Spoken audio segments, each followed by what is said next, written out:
We have with us Ms. Francesca Albanese, Special Rapporteur on the situation of human rights in the Palestinian territory occupied since 1967. Ms. Albanese was appointed by the Human Rights Council as independent expert in May of 2022. So we'll first ask her to tell us a little bit about her work and the report, and then there'll be time for questions. Ms. Albanese, over to you. Thank you very much. Good afternoon, everyone. I just presented my 5th report, 3rd to the General Assembly, which has a very harrowing title, Genocide as Colonial Erasure. And as I say in the first lines of the report, this is something that walks on the heels of my previous report, which I presented to the Human Rights Council in March this year, where I concluded that based on my findings over 5 months of investigation, there were reasonable grounds to believe that Israel had committed acts of genocide in Gaza. And I've continued to investigate what has happened in Gaza, but also the rest of the occupied Palestinian territory after presenting that report. I can say that for over 1 year, I've pleaded to all concerned parties, particularly those states who can exert more influence on the State of Israel, to take concrete actions to stop the destruction of Gaza, the destruction of the Palestinian people, to ensure the prompt and unconditional release of all hostages, both Israelis and Palestinians, and to ensure international law is respected. And had international law been respected, at least in the last 12 months, this would have stopped. It should have stopped. It should have been stopped by the Security Council last October. It should have been stopped after the first set of provisional measures issued by the International Court of Justice. It should have stopped when I presented my first report. It should have stopped before Rafah was invaded or before the invasion of Lebanon. And instead, the silence, or worse, the justification of a small but influential number of states has continued to enable and to nurture the hubris that leads Israeli conduct as we speak. The developments on the grounds are gruesome, and it has actually since the beginning the violence, the genocidal violence that I have described in my first report has expanded and metastasized in other parts of the occupied Palestinian territory. And if you look at the patterns of violence, the destruction of civilian infrastructure, roads, energy grids, water pipelines and reservoir homes, and if you look at the numbers of extrajudicial killings in the West Bank as well, on top of the 42,000 Palestinians who have been killed, killed in Gaza, including 17,000 children, how do you explain the over 700 Palestinians who have been killed in the West Bank, including 170 children?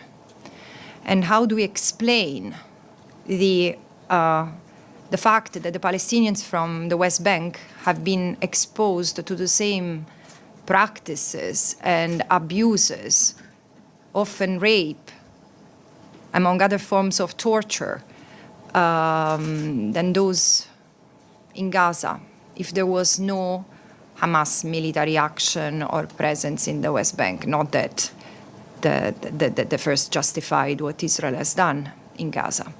But again, not only we see the past reproducing itself in the occupied Palestinian territory, we see the same indifference, the same ability to look away of many member states in the international community, and we see a total collapse of the international order, which is premised upon the never again that was promised after the Second World War, in particular after the Holocaust and the genocide, mostly Jewish people.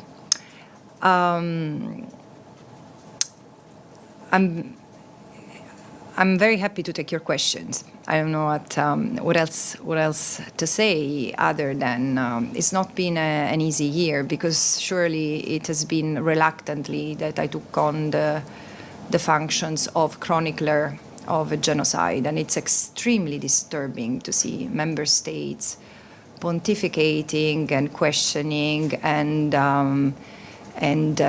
obscuring the meaning of international law and dehumanizing the victims of this last 12 months. But however, should you have any questions, I'm here. Yeah, you do. Okay. We have Abdul Hamid. Thank you so much. My name is Abdul Hamid Sayam from the Arabic daily Al-Quds Al-Arabi. Thank you for coming again to talk to us.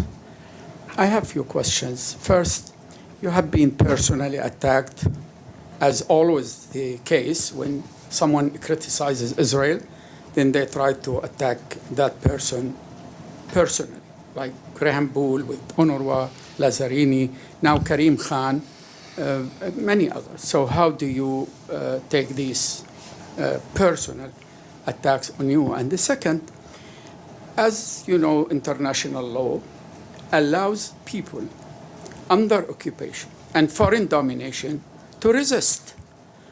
I mean, they become heroes. I mean, we have a statue of Mandela here, and because he was resisting apartheid. Many of the great leaders of modern time were at one stage fighting colonialism. Why only when the Palestinians fight occupation, they are labeled as terrorists? Thank you.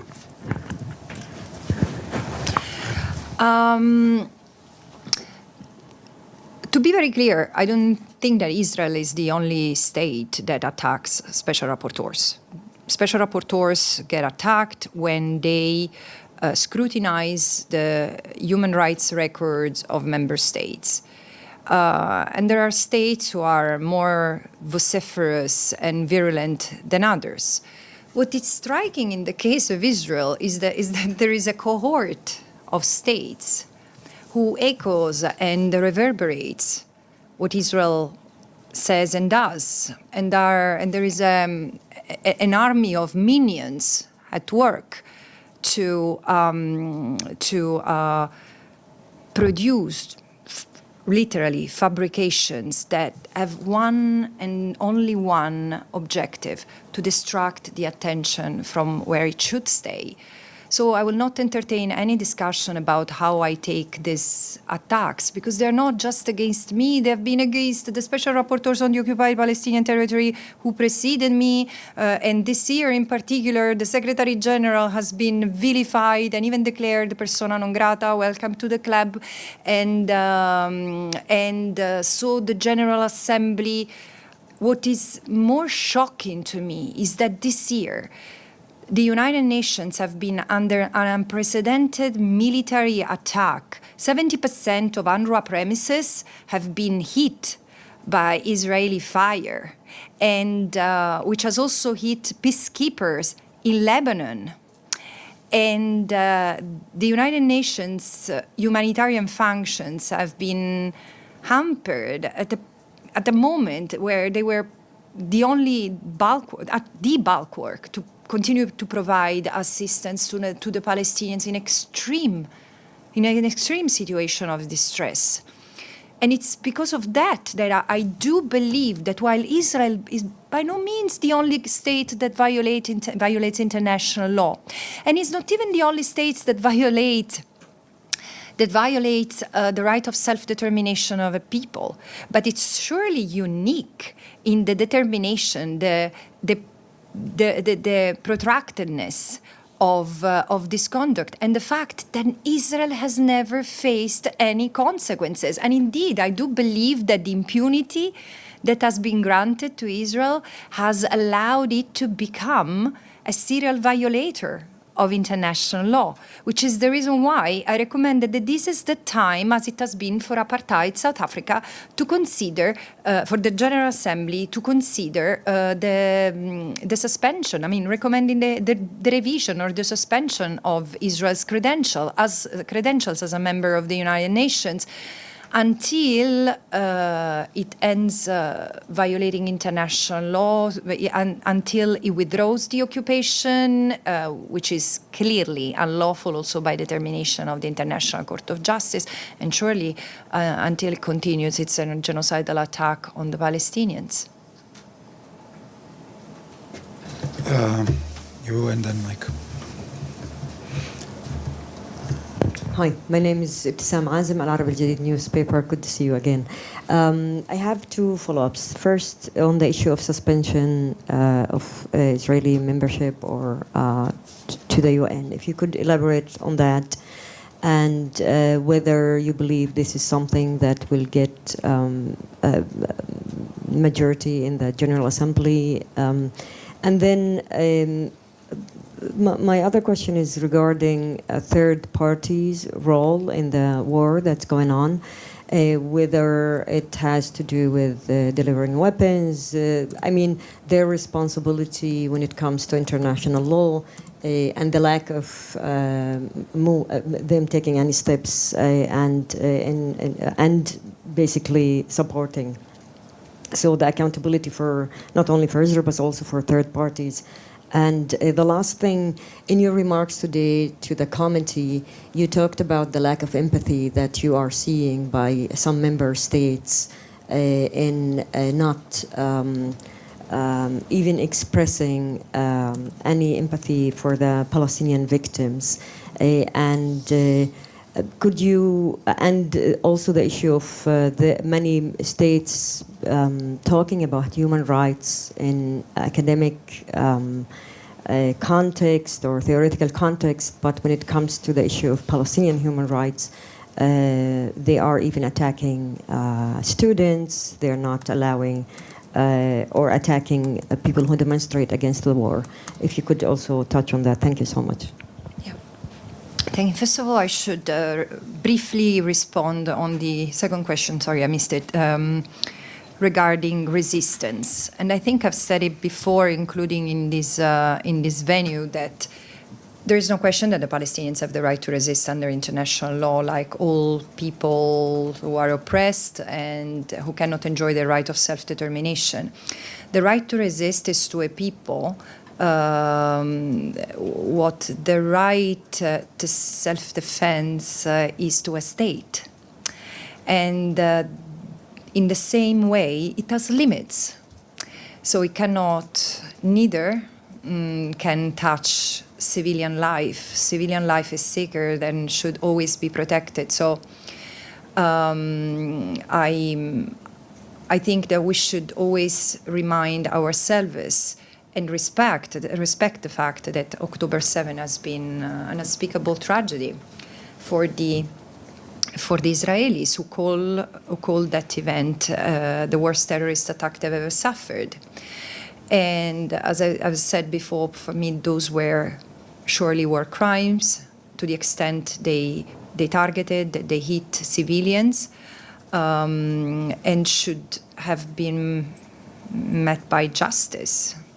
This didn't legitimize the attack on the Palestinians, like if they were the nation responsible, because they were not. And again, this should have prompted a reflection on the causes, on the root causes that have led to that horrific day, which is a horrific day both for the Israelis and the Palestinians, I want to underline, although I think that this is not the day the genocide of the Palestinians in Gaza started.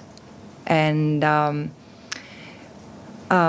is it correct that only the Palestinians are denied of this right? No, I don't think so. I think that after 9/11, there is an increasing intolerance for people's claims for self-determination. And again, we are no longer in the decolonization era, where the right to resist was, to an extent, even celebrated. To an extent, we are in an era where resistance is often seen and labeled as terrorism. This is the reality for the Palestinians and others. Concerning the suspension, so there are different issues there, but what I refer to is Article 6 of the UN Charter, which says that when a member of the United Nations persistently violates the principles contained in the UN Charter, it might be expelled from the organizations, and there should be a decision of the General Assembly upon recommendation of the Security Council. There have been cases where the impasse of the Security Council has been circumvented by a decision of the General Assembly to act, for example, uniting for peace. And this might be one opportunity to consider in this case as well. But I would like to take this opportunity to stress that, again, this is not what prompted me to make that recommendation is not the fact that Israel violates international law full stop. Israel violates international law from its birth, and international law includes UN Security Council resolution and General Assembly resolution Israel has violated, including the UN resolutions that it committed to abide by as a condition to become a member of the General Assembly of the United Nations, and orders and decisions of the International Court of Justice. And again, this year, the escalation of violence and attacks against the United Nations sets a terrible precedent that, if left unpunished, might also encourage other states to resort to the same kind of venomous reactions toward the United Nations, losing all respect for these organizations. And this should not happen. This is why I think it's time to take an exemplar step. Considering why did I mention the lack of empathy? Because I don't know if I have the fortune or misfortune to always present my reports to the General Assembly after the Commission of Inquiry, which has a team of investigators and so carries out a very thorough work of collection of evidence. And again, for the third time, I heard the member states criticizing the mandate of the Commission, which means they don't even interact with their counterparts in Geneva, who have toned down their criticism toward the Commission and appreciate the work it does, instead of engaging on the substance. And I've heard member states mentioning again October 7. I understand. I mean, it's not that I criticize that, but like if history started on October 7, forgetting the 56 years of oppression and the tens of thousands, if no more, Palestinians who had been killed, let alone the 1 million people who had been arbitrarily detained, including many children. So it's a bit preposterous, and the fact that 17,000 children have been killed. And this was not even mentioned, together with the full destruction of Gaza. I mean, it made me realize that, no, life is not worth the same, and Palestinian life is less worth. This is, for some member states, this is a fact. And I'm also annoyed by the fact that this issue, which is so sensitive to millions, because again, the life of the Palestinians first and foremost, but also the life of the Israelis, for many of them, is hell since last year. And there is this sort of let's pick a side attitude in the General Assembly, one side and the other, that again, it bears testament to the loss of humanity that has penetrated this institution. The comment I made on human rights and the fact that there has been an erosion of the value of human rights in the last 12 months was prompted by the fact that member states who praise themselves as defenders of human rights and sponsors of human rights, including in their international relations, have not hesitated, have engaged in forms of repression and cracking down fundamental freedoms of their own citizens. And in Europe, including of Jewish people who were standing in solidarity with the Palestinians for what they were going through. And this is it's very telling of the bizarre time we live in. But especially when it comes to students who are, in a way, the most powerful, but also the most powerful. They've been the most powerful voice speaking truth to power, but also they're still the most frail part of the society because they are investing a lot in building their future, and many of them have seen their future undermined, sacrificed for standing for justice. And what kind of message are liberal universities in the liberal West sending to the students? Yes, we can teach human rights from our podiums in universities, but then don't dare fighting to have them becoming a reality for all, because this is not your job. Basically, this is the message that is being sent. And, about third party?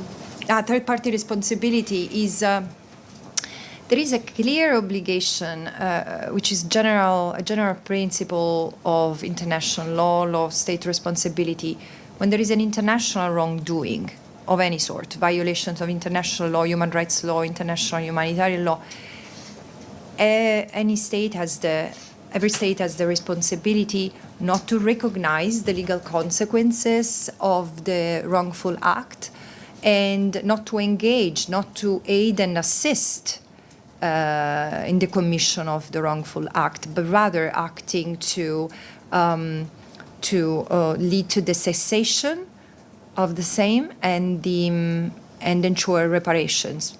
Nothing of this has been done, but now we are also in a context where, as the International Court of Justice has recognized the plausibility of the genocide could be committed already in January, this triggered the application of the Genocide Convention, meaning the obligation to prevent genocide, for which you don't have to wait to have acts of genocide fully completed and a people or a group completely destroyed. You need to act so that genocide doesn't take place.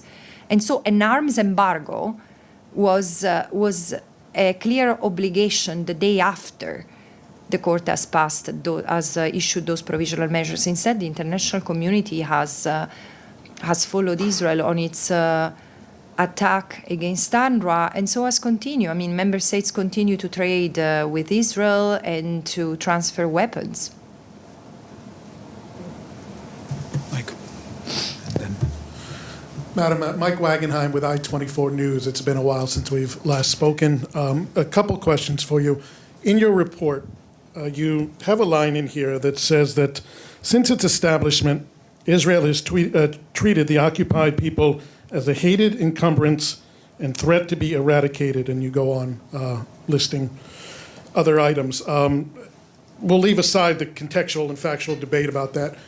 Based on that statement, it seems to infer that you believe that Israel has been an occupier since the day of its birth. Is that your position? You said since its establishment, Israel has treated occupied people, etc.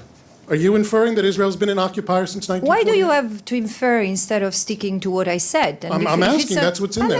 Let me elaborate. Okay. Israel has taken, and I can concede that it has done it with the recognition of the General Assembly, but from a human rights law point of view, and as I take a people-centered approach, I cannot forget it. The creation of the State of Israel has meant the dispossession of hundreds of thousands of Palestinians who have been kicked out of their homes and never allowed to return. Why so? And does it make it an occupier? it makes a state, it makes of Israel a state who has forcibly displaced a significant part of the native population. And this is the past that has never been addressed. The Palestinians with Israeli citizenship who remained in Israel have been kept for 2 decades under military rule. And this is why when I say an encumbrance, I was not even referring to them, but as you ask, I mean, this is documented, so it's not debatable, it's history. And since 1967, which is what I'm most interested in because of the mandate I have, Israel has continued these practices, has extended the custodianship system that had been used to take control of all the properties left behind by the Palestinian refugees, but without time limit. So from 1967, I think this is Military Order 58, or one of the early military orders, Israel has been able to seize and acquire all the property left behind by the Palestinians. The 350,000 who were forcibly displaced outside the occupied Palestinian territory in 1967, and the hundreds of thousands who have been kicked out of their homes and lands ever since. So there's been a continuity. So it's not just about what has been happening in the occupied Palestinian territory for the past 57 years. It's the fact that unfortunately there is a continuity with patterns of conduct that had already been enacted in modern day Israel. I'm not sure that answers a question, but it will have to suffice. One other question for you, because I know my colleagues want to jump in here. You know about the controversy surrounding your positions and your statements. I'm not going to repeat them here. But you did comment on social media within the past week, and I'm going to read this back. You said, "I'm profoundly committed to human rights for all people. How could I ever be an anti-Semite?" A few days ago, you were supposed to have a briefing with members of Congress. That briefing was canceled. Don't know if the Jewish lobby was behind it or not, but... Oh, you said Jewish lobby. Jewish lobby. Watch out, because it's very anti-Semitic, apparently. It is. I didn't use it. You did. Don't know who you feel was behind it. In any case, you appeared, and your appearance there was sponsored by a group called Code Pink. You appeared in a video with the co-founder of Code Pink. Code Pink, well documented, shills for some of the world's worst human rights violators. Maduro, Iran, where they appeared with Holocaust deniers. They deny the genocide going on in China of the Uyghur population, completely deny it. How can you say, appearing with a group like that, that you stand and are committed for human rights for all people and are not an anti-Semite? This group is drawn to you, and you happily appear with them while they shill for human rights abusers all over the world and only focus in on Israel. According to this principle, I shouldn't be asking questions from journalists, for example, unless I check their pedigree. And I explained to you, because I was not at an event hosted by Code Pink. Check your sources, because this is not correct. I was hosted. Correct. You appeared in a video with the co-founder. Can I finish? Sure you can. I was speaking at an event organized by Buzz Boys and Poets, a venue where I've always attended wonderful talks. Then if they have hosted people who have terrible records, I don't know, but I wouldn't feel responsible. And as I was on my way out and looking at the murales, Medea from Code Pink approached me and said, "Can I ask you a question?" And I said, "Of course, do you mind being on record?" Of course not. And that is it. Now, do you want to add on the allegations against me because I answer a question to Medea Benjamin, or do I have to do a background check of any person I talk to You have no idea who Code Pink is? Of course. You had no prior contact with them? Of course I know who Code Pink is, but I don't. Apparently, I'm not as informed as you are. Thank you for educating me. That's part of my job as a journalist. Thank you. Thank you very much. Stefano Vaccaro, La Voce di New York, Ital Press. I'm sorry because I arrived, I think you had started already a few minutes, so I don't know if you talked about it, but I heard about when you were talking about the Israeli government accusing you to be anti-Semitist, but here of anti-Semitism, but did you respond to the tweet that Ambassador Linda Thomas-Greenfield wrote yesterday? She wrote that as a UN Special Rapporteur Albanese visits New York, I want to reiterate the US believes she is unfit for her role. The United Nations should not tolerate anti-Semitism from a UN-affiliated official hired to promote human rights. This is the ambassador of the United States at the United Nations. What's your response to I have the same shock that you have looking at how the United States is behaving in this context, in the context of the genocide that is unfolding in Gaza. I'm not surprised that they attack anyone who speaks to the facts that are, frankly, on our watch in Gaza, and they do that so brutally because they feel called out, because it's not that the United States is simply an observer. The United States is being an enabler in what Israel has been doing. So of course they have a conflict of interest in this, let's say, orchestrating attacks against anyone who criticizes Israel. But besides this, I really don't feel comfortable at entertaining any longer discussions concerning the attacks against me, because it's not about me, and I'm not the story. The story is the fact that there are Palestinians who risk to be erased from their land. The questions that journalists should ask, I mean, this is what I would expect. How do you comment on the fact that Israel has passed laws that outlaw a UN organization? Because other member states who have even a worse record than Israel could do the same. The human rights record than Israel could do the same. Or how do I comment the fact that Israel there has been a plan to erase Palestinian presence from northern Gaza, and the fact that Israel is freely talking about going back to Gaza and reoccupy Gaza, while the International Court of Justice has recognized that the occupation is illegal and must go. Unequivocally and totally. This is what I want to talk about, because if we keep on entertaining discussions on is she an anti-Semite or not, I'm sorry. Think what you want of me. I will do my job until I have this mandate, and that is it. Just a quick follow-up. Just to say that this is about what you have to cover, in the sense if I understood you saying basically don't focus on me, focus on what I denounce in my reports and so on.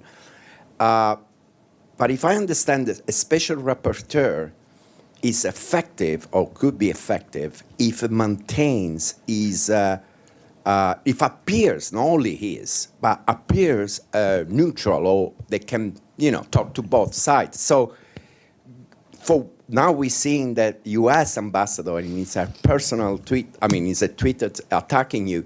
So my simple question, and it's not a personal question, it's about your work as a rapporteur. Yeah.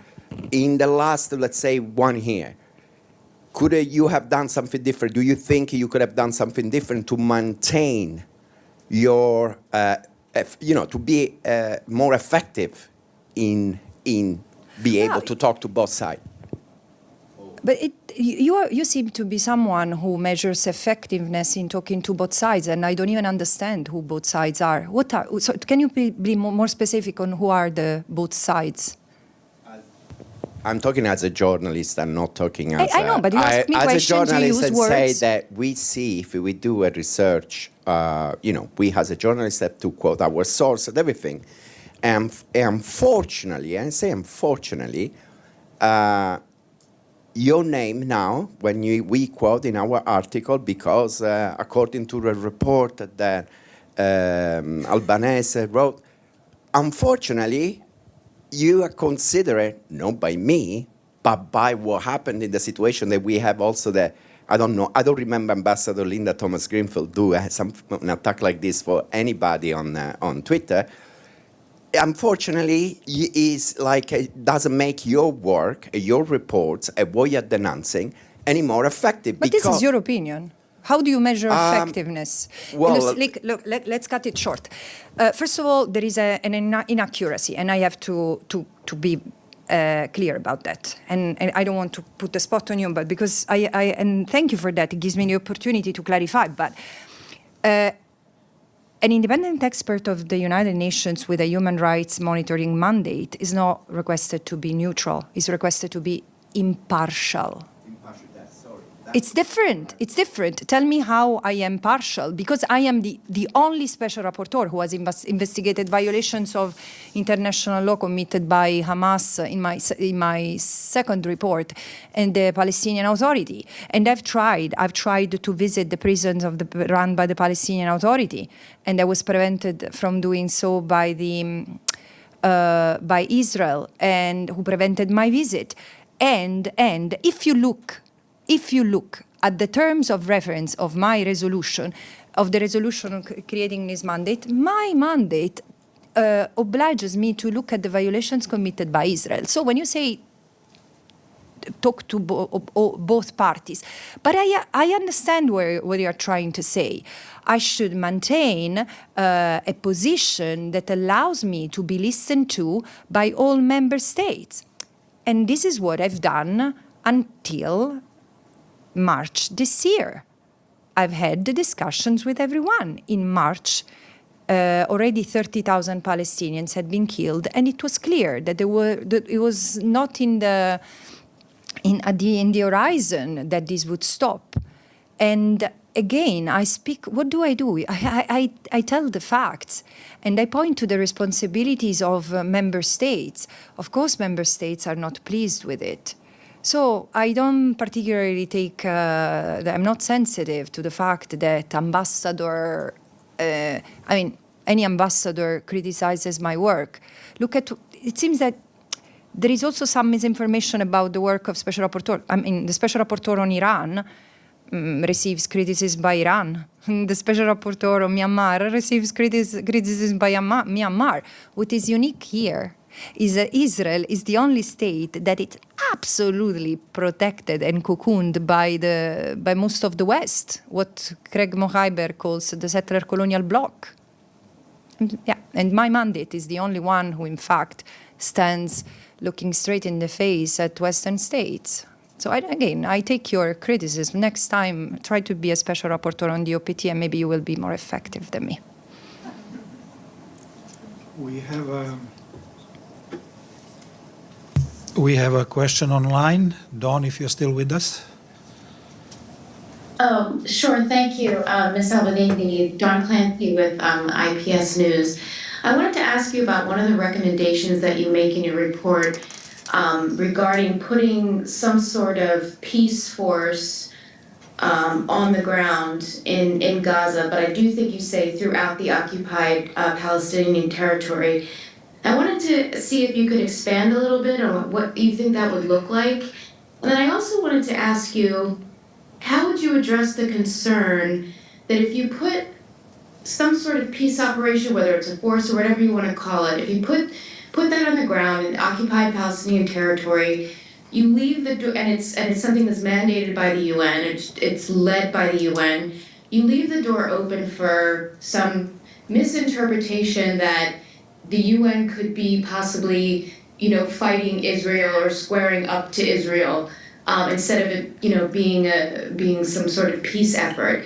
And I was just wondering how you would respond to that. Thank you. I think that on this question, we should really consult those who have greater experience than I do with peacekeeping operations, because I'm sure that these are concerns that have been raised in other contexts as well. Israel has no right to be in the occupied Palestinian territory. No right whatsoever. The International Court of Justice has ordered Israel to withdraw unconditionally and totally, as rapidly as possible, its military presence, dismantling the colonies, stopping the ceasing the exploitation of natural resources on the occupied Palestinian territory, and making also reparations. Now, how is it going to happen? So having like what I call protective presence, and they've intentionally been fluid and or ambiguous, if you want, on this one. I've not been very prescriptive, because I don't want that the prescriptiveness of my ideas, on the one hand, infringe on the will of the parties, particularly the Palestinians, because the Palestinians are the one who need to make this request at this stage. There is no say for Israel. But this would also make sure that there is protection for both Palestinians and Israelis while the Israelis withdraw the occupation, so that there is like a buffer. This is as a minimum, but also because there is a urgent need to take the Israeli troops out of Gaza first and foremost, and in Gaza, the civil order has collapsed because all possible Hamas, the de facto authority-related administration officers have been hit, clan structures, and etc. And so there is a need to have, I think, a transitory force, a transitory presence which ensures capacity to reestablish law and order, but with a very limited time, because it's time for the Palestinians to determine themselves, but it's going to be very, very hard. The longer the Israeli army remains in Gaza and the rest of the occupied Palestinian territory, the worse is going to be both for the Palestinians and the Israelis. Can I get one more? Sure, Dawn, go ahead. Sorry. I also wanted to ask you about the polio campaign. As I'm sure you know, there's the successful first round of the polio campaign. The second round has been paused because of the fighting or whatever else is happening in the north of Gaza. And I've seen a lot on social media where, entities, especially like COGAT, will say, how can we be committing genocide when we are helping distribute, polio vaccines? We're saving children, and I get that, a vaccine against polio isn't going to vaccine a child against a bomb or a bullet or anything else. I'm just wondering how that fits into the context of genocide, or what would you say to that? I think that this confirms my sense that there is a general misunderstanding of what genocide is and what genocidal intent is. I've said in my first report that Israel was not necessarily denying to have committed, that the facts I was referring to in the report had occurred, like the bombing and the killing of Palestinians on the ground. It has qualified them differently, and I've said this is humanitarian camouflage. Israel uses categories of international law like humanitarian zone and collateral damages or human shields to justify and to make an excuse that distract from the intent to destroy. The intent to destroy a people is the determination to reduce the capacity of a group to survive, till leading to destruction. And the intent means that having the intent means that you don't even need to have the completion of the design, of the genocidal design, is what you do to the people.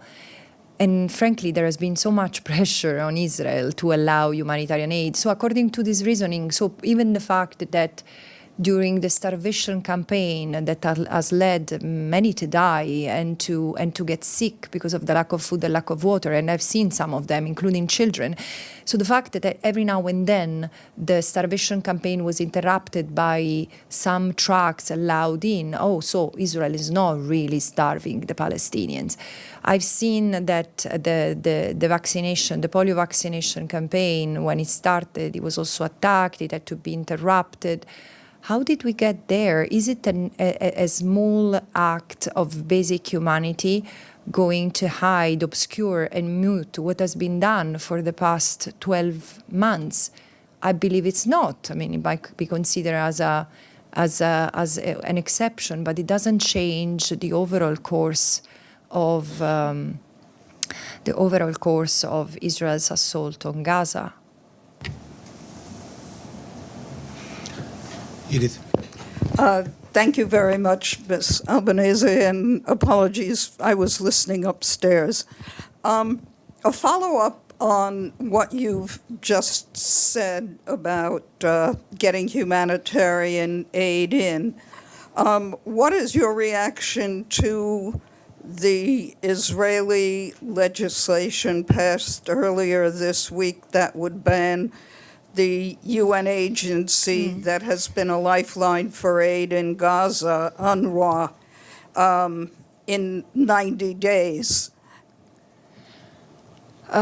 Three things. The act in itself is appalling, and it's a blow for the UN Charter and all what multilateralism is premised upon, which is the respect for the United Nations and its programs and agency and organs and officials.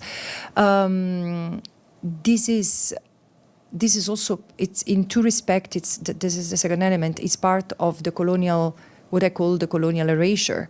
The fact that Israel, in the pursuit of realizing Greater Israel, is attempting to reduce physically or spiritually, meaning as a collective, the presence of the Palestinian identity in the occupied Palestinian territory, which means, many of whom are refugees. 75%, for example, of the people in Gaza, they're not even from Gaza, they're from modern-day Israel. And therefore, their presence is a continuous reminder for Israel of what I call its original sin. It's the fact that its creation doesn't matter the justification behind it. I'm not questioning this from a Jewish people point of view, but the creation of the State of Israel came at a huge price for the Palestinians, and it has never been addressed. And as I said, as after 1967, it has even continued, because in the attempt to expand Israel's control over the land, Palestinians have been increasingly segregated, increasingly repressed. And now, UNRWA has remained as the symbol of not only of Palestinian capacity to resist on the land, but also Palestinian refugees, and so their claims, their historical claims, and their historical demand for justice.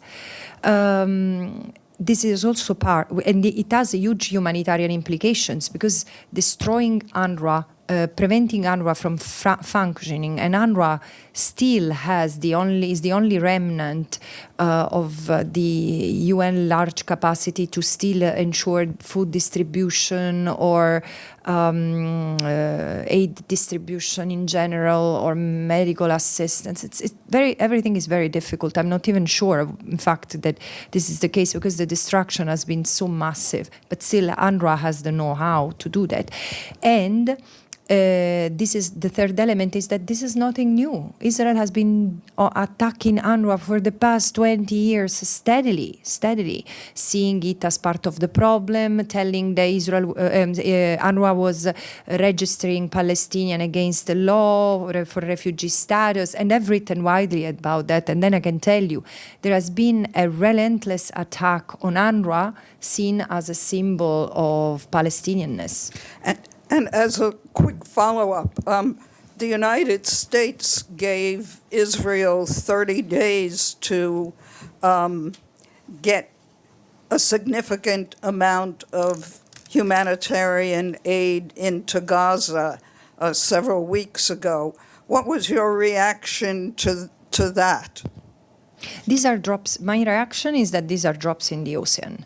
I don't understand why member states, including the United States, cannot simply follow what the law is. I mean, I'm really worried by the lawlessness that is advanced here.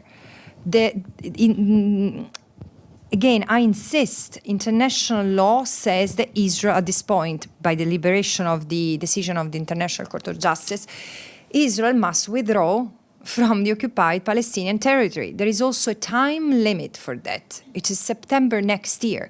What the question is, what is the United States doing to comply with that decision?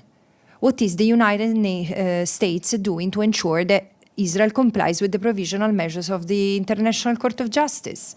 The rest is, again, I think it's smoke in the eyes, I'm afraid.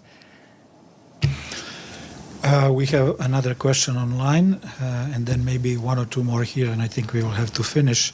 So, Jordan, online, if yes, you're good afternoon. This is Jordan.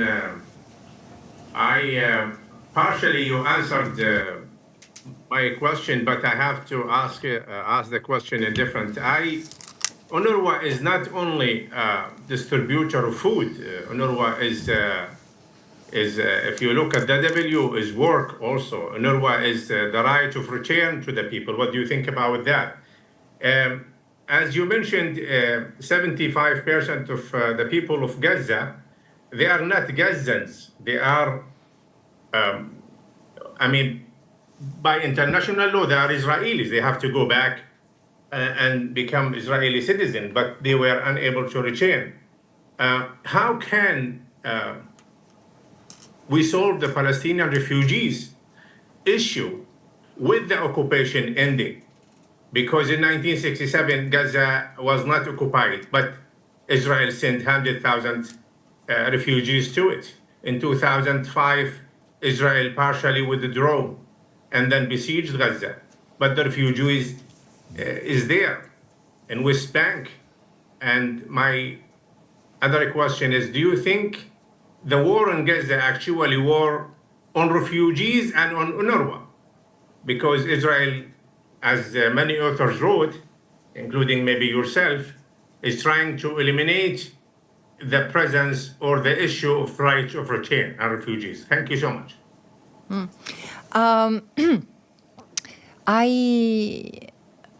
I'm as someone who has devoted many years of her life studying Palestinian refugees, including UNRWA from an academic point of view, a scholarly point of view, I can tell you, no, UNRWA is not the guarantor of the right of return of the Palestinian refugees. That right is enshrined in international law, is solidly built in international law, and even Resolution 194 is not the resolution that creates the right of return. The Resolution 194 is the first durable solution map for Palestinian refugees, in fact, because it afforded refugees to choose whether to return to their homes or to resettle. So it's a bit more, more articulated than that. I do, of course, I do agree that UNRWA is not just a provider of humanitarian assistance, but this is also one of the elements of criticism that I've brought to UNRWA, the sense that UNRWA has withdrawn itself in a humanitarian corner in order to avoid political controversies. But the UN mandate toward Palestine refugees is much broader than that, and it also comprises a political dimension that is with another body that was created before UNRWA. It's the UNCCP, the UN Conciliation Commission for Palestine, and that's been put out of function because, again, of political reasons. Concerning the status of Palestinian refugees, no, under international law, they are not Israelis. Under international law, they are stateless persons. Because under international law, yes, the state of Palestine exists, but is still in captivity. and so cannot ensure the protection bond that is typical of the relation state-citizen.